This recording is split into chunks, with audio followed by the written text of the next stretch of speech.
இன்றைக்கி தோசையும் சட்னியும் தான் செஞ்சிகிட்ருக்கிறேன். இப்போ தோசை ஊற்றிருக்கிறேன்.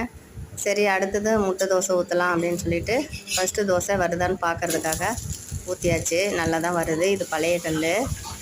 இப்போ அடுத்தது முட்டை தோசை ஊற்றியாச்சு. கொஞ்சம் ஊற்றி நல்லா கொஞ்சம் தேய்ச்சி விட்டோமா தான் நல்லாயிருக்கும். இல்லைன்னா முட்டை நடுவில் வேகாமையே இருக்கும். தேய்ச்சி விட்டுட்டு அப்புறம் கொஞ்சம் பெப்பர் போடணும். சட்னி இருக்கிறதுனால சால்ட்லாம் போட தேவையில்லை. சட்னிலேயும் சால்ட் இருக்கும். அப்புறம் சரி கல் பழக்கலான்னு சொல்லிவிட்டு பெரிய வெங்காயத்தை போட்டு நல்லா ஃப்ரை பண்ணினேன். கல்லில் வந்து வெங்காயமும் விளக்கெண்ணையும் போட்டு தடவி வச்சுருந்தேன். ஒரு 2-3 நாள் ஆச்சு. இப்போ வெங்காயத்தை ஃப்ரை பண்ணிவிட்டு ஒரு தோசையும் ஊற்றிட்டேன். நல்லா தான் வருது. ஆனால் தூக்கி போட்டுருணும். ஒரே மஞ்சள் கலராக இருக்குது. அப்புறம் அந்த கல்லை நல்லா தேய்ச்சி கழுவிட்டு அதுக்கப்புறம் எண்ணெய் கொஞ்சம் தடவி வச்சு ஒரு ஆம்லேட் போட்டு செஞ்சோமா அப்புறம் பழையபடிக்கு நல்லா வந்துடும். இதுக்கு என்ன கேஸ்ட் அயர்ன்னு சொல்லி அந்த கல்.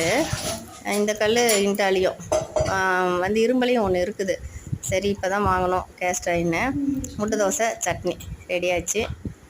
இனிமேல் சாப்பிட்லாம். சாப்பாடுமே கொஞ்சம் இருக்குது. தயிர் போட்டு